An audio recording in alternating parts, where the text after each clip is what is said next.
10th chapter computer networks. इसके अंदर हमने पढ़ लिया था introduction to computer networks, evaluation of networking, type of networks, LAN, MAN, वैन, पैन, 4 तरह के नेटवर्क होते हैं, network devices, modem, switch, hub, इनके बारे में, लैन कार्ड के बारे में, और फिर नेटवर्क टोपोलॉजीज। नेटवर्क टोपोलॉजी कौन सी है? ट्री, रिंग, मैश, और पढ़िए पहले स्टार। Very good. एक छूट रही बस टोपोलॉजी। फिर identifying nodes in a network communication. तो आइडेंटिफाई कैसे करते हैं? या तो हम लैन कार्ड के एड्रेस से करते हैं, मैक एड्रेस से, या इंटरनेट पे है तो आईपी एड्रेस से आइडेंटिफाई करते हैं। फिर इंटरनेट और www में क्या डिफरेंस है, आईओटी क्या होता है, डोमेन नेम सिस्टम क्या है, इसके बारे में जाना था। फिर ये 10वें चैप्टर में था, और अभी हमारा चल रहा है 11वां चैप्टर। तो 11वें चैप्टर में क्या क्या हमने पढ़ लिया? कंसेप्ट ऑफ कम्युनिकेशन पढ़ चुके हैं, कंपोनेंट ऑफ डेटा कम्युनिकेशन पढ़ चुके हैं, measuring capacity of communication media, types of data communication, wired और वायरलेस, केबल के थ्रू भी डेटा ट्रांसफर होता है और बिना वायर के भी होता है। फिर स्विचिंग टेक्निक्स हमने पढ़ी थी, पैकेट स्विचिंग, सर्किट स्विचिंग। फिर ट्रांसमिशन मीडिया, ट्रांसमिशन मीडिया मतलब दो तरह का ट्रांसमिशन मीडिया होगा। अच्छा, वायर वायरलेस, हाँ ये ट्रांसमिशन मीडिया है। फिर है टाइप्स ऑफ डेटा कम्युनिकेशन। इसमें क्या आया था? सिंप्लेक्स, हाफ डुप्लेक्स और फुल डुप्लेक्स। सिंप्लेक्स का मतलब होता है अगर सेंडर से रिसीवर के बीच में एक ही डायरेक्शन में यूनिडायरेक्शनल डेटा ट्रांसफर हो रहा है तो वो सिंप्लेक्स है।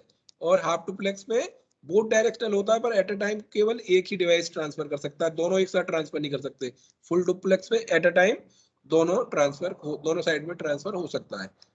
तो ये टाइप्स ऑफ डेटा कम्युनिकेशन था। और ये ट्रांसमिशन मीडियम में हमारे वायर्ड और वायरलेस कम्युनिकेशन आए। फिर हमने केबल्स में पढ़ा कोएक्सियल केबल, फाइबर ऑप्टिकल और ट्विस्टेड पेयर केबल और फाइबर ऑप्टिक केबल। और वायरलेस में हमने रेडियो वेव, माइक्रोवेव और कौन सी पढ़ी थी? रेडियो वेव्स पढ़ी थी। फिर उसके बाद माइक्रोवेव, और तीसरा था आपका बताइए कौन सा था? सर जो टावर जैसे उसे कुछ कहते हैं सर, इंफ्रारेड। यस सर जो मोबाइल से ट्रांसफर होता है। फिर नेक्स्ट हमारा जो आज का टॉपिक है वो है, देखो आप देख रहे हैं, अब एक बार जल्दी से रिवाइज कर लेते हैं। स्विचिंग टेक्निक्स में हमने पढ़ा था सर्किट स्विचिंग और पैकेट स्विचिंग। सर्किट स्विचिंग में क्या होता है? सेंडर रिसीवर के बीच में पहले एक डेडिकेटेड पाथ सर्च किया जाता है, उसके बाद डेटा ट्रांसफर किया जाता है। और पैकेट स्विचिंग में एक्चुअल डेटा को हम छोटे छोटे पैकेट्स में बांट करके फिर उसको आगे सेंड करते हैं। तो उसमें क्या होता है? छोटे छोटे पैकेट्स में बांटते हैं तो हर पैकेट अपने अपने रास्ते से, अपने अपने रूट से रिसीवर के पास जाता है, और हर पैकेट का एक नंबर होता है। और जब रिसीवर के पास पहुंचता है वहां पे उसको रीअसेंबल करके ओरिजिनल पैकेट बना लेते हैं। ट्रांसमिशन मीडिया की बात करी थी हमने, तो यहाँ पर आ गई ये जो फिगर दिया है, एक वायर्ड मीडिया होता है, एक वायरलेस मीडिया होता है। वायर मीडिया में twisted pair cable, coaxial cable, fibre optics cable. सबसे फास्ट होता है फाइबर ऑप्टिकल केबल, क्योंकि इसमें जब भी सर ये जियो फाइबर वगैरह चल रहा है इस समय पे। यस फिर लाइट की फॉर्म में डेटा सिग्नल्स ट्रेवल करते हैं। फिर रेडियो वेव्स होता है, माइक्रोवेव्स और इंफ्रारेड वेव्स, ये है वायरलेस मीडिया। तो ये किस बेसिस पे ये वेव्स हैं? जब वायरलेस ही हैं तो किस बेसिस पे इनको डिफरेंशिएट कर दिया गया? उनकी फ्रीक्वेंसी के बेस पे, है ना? तो सबसे फ्रीक्वेंसी वाली होती है रेडियो वेव्स, फिर उससे मीडियम फ्रीक्वेंसी वाली होती है माइक्रोवेव्स, और सबसे ज्यादा फ्रीक्वेंसी होती है इंफ्रारेड वेव्स की। ये आप देख रहे हैं कोएक्सियल केबल जो डिश में यूज होती है। फिर आप देख रहे हैं ऑप्टिकल फाइबर केबल जो आजकल। फिर यहाँ पर दिया हुआ रेंज, अगर 3 किलोहर्ट्ज से 1 गीगाहर्ट्ज तक है तो वो रेडियो वेव होगी। अगर 1 गीगाहर्ट्ज से 300 गीगाहर्ट्ज तक है तो माइक्रोवेव होगी। और 300 गीगाहर्ट्ज से 400 गीगाहर्ट्ज तक है तो इंफ्रारेड वेव होगी। और 400 से ऊपर वाली कहलाती है लाइट वेव्स। फिर आता है वायरलेस टेक्नोलॉजीज में ब्लूटूथ से हम कनेक्ट कर लेते हैं, वाईफाई से। वाईफाई कोई वायरलेस लैन बोलते हैं, वाईफाई से कर रहे हैं। तो यहाँ तक हमारा हो गया था। और आज का टॉपिक है हमारा मोबाइल टेली कम्युनिकेशन टेक्नोलॉजीज, यानी मोबाइल से जब हम कम्युनिकेशन कर रहे हैं तो कौन कौन सी टेक्नोलॉजी यूज हो रही है। जैसे 1G 2G 3G 4G 5G आ गया है, उसके बारे में उन्होंने बताया है। So today the mobile phone network is the most used network in the world. तो सबसे आसान कम्युनिकेशन का डिजिटल टेक्नोलॉजी का यूज करने का तरीका हो गया smartphone. The ability to be connected to the network on the go makes it very convenient to communicate with people via call or instant messages. On the go मतलब mobility के साथ कहीं भी किसी आप वायरलेस जुड़े हुए हैं, तो आपको मोबिलिटी मिल गई है और बहुत ही छोटे डिवाइस आपके हाथ में है किसी भी नेटवर्क से कनेक्ट होने के लिए. So it is also handy to access the internet using the mobile phone through wireless connection. Besides, the IoT is letting us control and communicate with other smart devices as well. तो IoT क्या है? जैसे गाड़ी में FASTag लगा हुआ है, ऐसी डिवाइसेस आ गए हैं, सीसीटीवी हमारे घर पे लगे हैं या स्कूल में लगे हैं, तो हम कहीं से भी यहाँ इंटरनेट से जुड़े हुए हैं सीसीटीवी, तो कहीं से भी उनको घर पे हम देख सकते हैं डिवाइसेस को, स्मार्ट डिवाइसेस को यहाँ से इंटरनेट के थ्रू कंट्रोल कर सकते हैं. Yes, sir. The architecture of the mobile network has rapidly evolved over the last few decades. तो मोबाइल का आर्किटेक्चर, उसका इंफ्रास्ट्रक्चर इतने फास्ट डेवलप हो रहा है, कभी एयरटेल वाले केबल खोज जाते हैं, कभी जियो फाइबर वाले कर जाते हैं. So the different landmark achievement in the mobile communication technologies are classified as different generations. अभी कुछ साल पहले इतने फास्ट इंटरनेट नहीं आता था, पहले 3G चलता था, 3G से पहले 2G था और शुरू में जब मोबाइल चले थे तो 1G ही था. So they are Yes, sir. identified as 1G first generation, 2G second generation, 3G 4G 5. अभी 5G चल रहा है प्रेजेंट में. सर सबसे पहले BSNL का स्टार्ट हुआ था ना? हाँ, BSNL का आता था, बहुत भारी एक मोबाइल आया था शुरू में. सो लेट अस वेट काफी ज्यादा नोकिया के फोन चलते थे जब बटन वाले. So let Yes, us sir. briefly discuss the mobile telecommunication generation. The first generation, also known as 1G mobile network system, come around 1982. And it was used to transmit only voice calls. The analog signal were used to carry voices between the caller and receiver. तो 1G केवल voice को ही transfer कर पा रहे थे. उसके बाद आ गया 2G. तो 2G में छोटे छोटे मैसेज जाने लग गए थे, SMS बोलते थे उनको और MMS भी बोलते थे. एक फोटो चला जाता था बहुत खराब क्वालिटी का, तो उसी से बड़े खुश होते थे कि MMS भेज दिया हमने. Yes, sir. तो ऐसा होता था, उसकी लिमिट शायद 200-300 kbps होती थी बस. हाँ, वो तो देखा होगा तुमने, कुछ साल पहले की बात है. तो 1991 में वो आ गया था, इंडिया में और लेट आया होगा, ये वर्ल्ड की बात हो रही है. द थर्ड जनरेशन 3G में फास्ट हो गया था, वीडियो वगैरह देखने लगे थे लोग, लेकिन रुक रुक के देख पाते थे. The third Yes, generation sir. 3G mobile network technology was developed during late 90s, मतलब 2000 के आसपास, but it was introduced commercially around 2001. ये वर्ल्ड की बात हो रही है, इंडिया में और लेट आया होगा 2001 के बाद. So it offered both digital voice and data services. 3G provides internet access via the same radio towers that provides voice service to the mobile phones. So it facilitates greater voice and data capacity. Therefore, simultaneous call could happen in the same frequency range and also a significant faster data transfer rate. So demand for faster data is always increasing. And thus 4G mobile networks was developed and now 5G networks have also come into being. यानी जो जियो fibre है वो 5G की speed दे रहा है. Yes, sir. जो हमारे घर पे लगवाया है अभी, तो एक तो 300 कुछ का है, 350 का प्लान है, वो पड़ता है करीब, नहीं 399 का प्लान है. Yes, sir. 470 का पर मंथ आता है, अनलिमिटेड है उसमें. तो पहले महीने तो वो देते हैं 150 Mbps की स्पीड. उसके Yes, बाद sir. अभी जो ले रहे हैं वो 30 Mbps है, तो वो भी इतनी है पता नहीं चलता, मतलब कोई चीज नहीं रुक रही, टीवी वीवी सब उससे नेट से चलती है हर समय.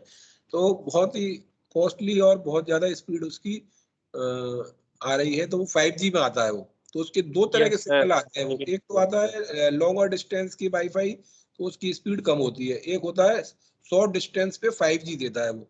तो एक राउटर में से, जियो फाइबर के एक राउटर में से दो नेटवर्क निकलते हैं वाईफाई एक्सेस के. Yes, sir. दो पासवर्ड होते हैं उसके. तो अगर जैसे हम, अब मैं थर्ड फ्लोर पे जाता हूँ अपने घर पे, तो फिर वहां पर वो वाले नहीं आते 5G वाले, वहाँ 4G के आ 4G रहे आता हैं. था. हाँ, और फर्स्ट या सेकंड फ्लोर तक 5G के आ जाते हैं. तो 4G is much faster than 3G and this has revolutionized the field of telecommunication by bringing the wireless experience to a new level altogether. जब से 4G आया तब से YouTube और स्मार्टफोन की डिमांड और इंटरनेट का यूज, डेटा की खपत बहुत ज्यादा बढ़ गई. 4G system support interactive multimedia, voice, video, wireless internet and other broadband services. Technologically 4G is very different compared to 3G. 4G बहुत ज्यादा अलग था तकनीक के हिसाब से. Yes, sir. और सर सुनने में भी आया है सर कि जो रिलायंस है वो दिसंबर तक पहुंच के पूरा 5G टावर लॉन्च कर देंगे। हाँ, पूरे इंडिया में। Yes sir. और उन्होंने हर जगह पर वो वहां पे नहीं ले गए केबल, जमीन से नहीं ले गए। जैसे मेन आगरा में तो उन्होंने अंडरग्राउंड किया है, बाकी फिर वो खंभों पर ही ले गए बहुत नए तरीके से। बहुत यस सर। मजबूत केबल को उन्होंने टाइट करके बांधा हुआ है। सो द फिफ्थ जनरेशन और 5G is currently under development. It is expected to be a milestone development for the success of IoT and machine to machine communication. तो जब 5G टेक्नोलॉजी आ जाएगी तो IoT का यूज बहुत ज्यादा popular हो जाएगा। मशीन से IoT means internet of things, यानी छोटी छोटी डिवाइसेस जो अपने आप इंटरनेट से कनेक्ट हो जाती हैं। जैसे हमारी गाड़ी जैसी फास्ट और टोल से निकलती है तो अपने आप पैसे डिडक्ट हो जाते हैं। तो फास्टैग जो होता है वो भी एक IoT का एग्जांपल है। छोटी छोटी यस सर। डिवाइसेस जो इंटरनेट से जुड़ी रहती हैं, उसमें सेंसर लगे रहते हैं और उससे ही वो मैसेज इंटरनेट के थ्रू बहुत दूर से रिमोट से उसके पास पहुंच जाते हैं। तो हम जैसे CCTV को ऑपरेट कर लें, या स्मार्ट फ्रिजेज आ रहे हैं घर पे, ओवेंस आ रहे हैं घर पे, हम पहुंचने वाले हैं, पहले ही खाना गर्म कर लो घर यहाँ ऑफिस से। स्मार्ट वॉचेस जो आ रहे हैं। हाँ, तो उनको ही IoT बोलते हैं। इसकी फुल फॉर्म होती है इंटरनेट ऑफ थिंग्स। आपने पिछली क्लास नहीं ली है इसलिए ऐसा हो रहा है IoT। And machine to machine, तो मशीन ही आपस में बात कर लेती है एक दूसरे का के पास मैसेज पहुंच जाते हैं सेंसर्स के थ्रू, एलेक्सा। और उसके अकॉर्डिंग वो डिसीजन ले लेती है कि हमें क्या करना है। तो machine to machine is direct communication between devices, wired and wireless. So 5G is expected to allow data transfer in GPPS. अभी MBPS में चल रहा है, फिर डेटा ट्रांसफर केस में होगा गीगा बिट्स पर सेकंड में, which yes is sir. much faster than 4G. It is expected to be able to support all the devices of the future such as connected vehicles and IoTs. अब ये आता है protocol. तो protocol की definition तो छोटी सी है। Protocol जैसे कहते हैं प्रधानमंत्री आ रहे हैं तो उनके प्रोटोकॉल में इतने लोगों को वहां पहुंचना पड़ेगा। तो प्रोटोकॉल क्या होता है? कुछ रूल्स होते हैं, कुछ set of yes rules sir. है that governs the traffic over network. तो नेटवर्क, कंप्यूटर नेटवर्क जो है हमारा, वायर्ड हो या वायरलेस हो, उस पे डेटा पैकेट जब ट्रेवल करते हैं तो कुछ रूल्स के अकॉर्डिंग करते हैं। उन्हीं रूल्स को क्या बोलते हैं? प्रोटोकॉल्स।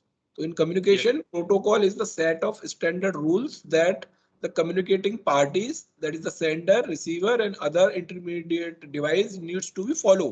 तो उन डिवाइसेस को जो कम्युनिकेशन में है उनको वो रूल्स फॉलो करने पड़ेंगे। तो अगर ये आ जाता है what do mean by protocol, so protocol is the set of rules that governs the traffic over network. And we know the yes sir. sender and receiver can be the part of different networks placed at different geographic locations. Besides, the data transfer rate in different networks can vary, requiring data to be sent in different formats. अब need क्या थी protocols की? जैसे अगर हम traffic road पर देखें और अगर कोई रूल फॉलो नहीं हो रहा तो एक ही आमने सामने से गाड़ी आ गई तो एक्सीडेंट हो जाएगा, डेटा लॉस हो जाएगा। तो इसलिए डेटा प्रॉपर वे में चले, जो डेटा का ट्रेवल है वो ऐसा हो कि डेटा लॉस ना हो उससे, इसलिए प्रोटोकॉल बनाए गए।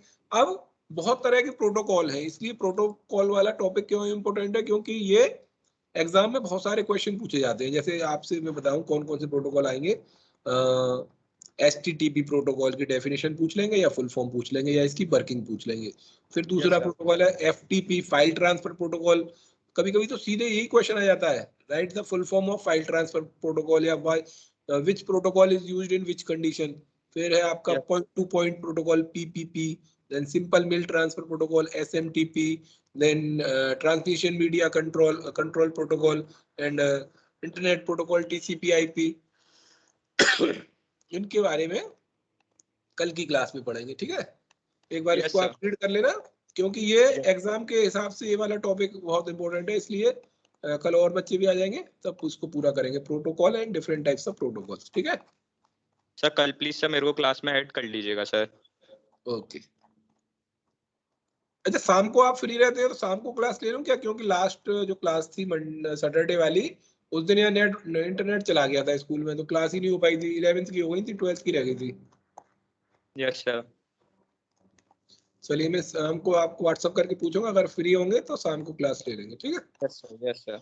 और सर मतलब सर एक और चीज और बात करनी थी। हम्म।